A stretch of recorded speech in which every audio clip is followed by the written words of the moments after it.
Assalamualaikum, selamat pagi para sahabat. Saat ini saya akan menunjukkan tanaman biji mangga aneka macam yang ada di kebun saya. Saya melakukan pembibitan ini dengan menggunakan biji. Ada dua macam caranya, yaitu yang satu saya gunakan biji dengan kulitnya, kemudian satunya adalah biji tanpa kulitnya. Ini coba kita lihat, ini adalah hasil tanaman biji ya, dari biji yang saya kupas gitu ya. Ini kita lihat ID-nya. Ini adalah mangga Irwin. Saya tanam tanggal 30 Agustus ya. Jadi ini 15 hari sudah tumbuh segini. Tuh ya. Nih. Terus kemudian ini juga dari biji yang saya kupas kulitnya. Ini mangga Irwin, ini tanggal 22 Agustus ya. Jadi ini memang lebih tinggi dibandingkan dengan ini ya. Jadi ini 15 hari, kalau ini adalah 25 hari. Kemudian ini masih mangga Irwin ya.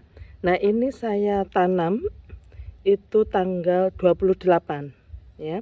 Jadi ini 17 hari sudah juga setinggi ini. Jadi yang ini semuanya saya tanam dengan mengupas bijinya ya. Jadi sudah tumbuh semuanya. Ini adalah mangga aromanis. Mangga aromanis ini saya tanam tanggal 24 bulan 8. Jadi rata-rata yang saya tanam bijinya dikupas itu kurang lebih membutuhkan waktu 15 hari ya. Jadi ini sudah mulai tumbuh semua. Ini mangga apa ini? Coba kita lihat. Ini mangga aromanis ya. Nah, ini saya tanam dengan ini kulitnya ya. Jadi ini lama sekali prosesnya ya. Ini tanggal berapa ini?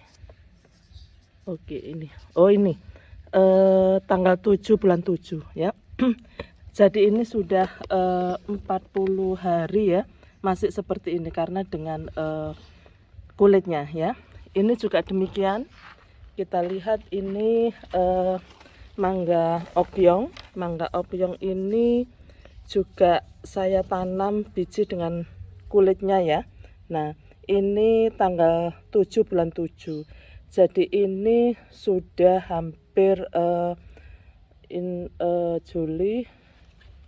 Juli, Agustus. Nah, ini hampir sudah 2 bulan ya, masih sebesar ini. Jadi ini untuk tumbuh awal itu butuh waktu lebih dari 30 hari ini. Nah, para sahabat, ini saya simpulkan bahwa ternyata menanam biji mangga itu memang harus dikupas, karena hasilnya kita bisa hemat waktu sekitar 15 hari ya. Sangat mudah sekali dan tentunya sangat cepat sekali. Jadi sebaiknya memang memilih menanam bibit jika dari biji itu harus kita kupas ya. Dan ini supaya subur, jadi yang di polybag ini yang bawah ini saya kasih tanah saya kasih daun kering ya. Daun kering baru tanah pupuk di atasnya ini ya. Jadi semuanya begitu ya, supaya nanti bisa menambah kesuburan ya. Jadi daun-daun kering itu, nah ini saya kumpulkan, kemudian saya masukkan di polybag, kemudian atasnya itu saya beri tanah pupuk begitu. Nah, contohnya ini saya punya beberapa ini. Nah, saya taruh di sini. Nah, ini ya. Jadi ini memang sengaja 2-3 minggu saya biarkan dulu. Nah, sampai nanti daun keringnya sudah berproses menjadi kompos. Jadi saya tahunya ini kalau sudah turun begini. Nah, ini sudah turun. Nah, tanahnya sudah turun begini, artinya kompos daun keringnya sudah berproses supaya menambah kompos ya nanti kalau mangganya sudah besar ya. Baik teman-teman, itu adalah cara saya dalam melakukan pembibitan dengan biji ya. Dan sekarang bisa disimpulkan bahwa sebaiknya kalau kita menanam dari biji itu harus dikupas dulu bijinya, kulitnya begitu, kulit biji gitu maksud saya. Oke. Baik, terima kasih, semoga ini bermanfaat. Wabillahi taufik wal hidayah. Wassalamualaikum warahmatullahi wabarakatuh.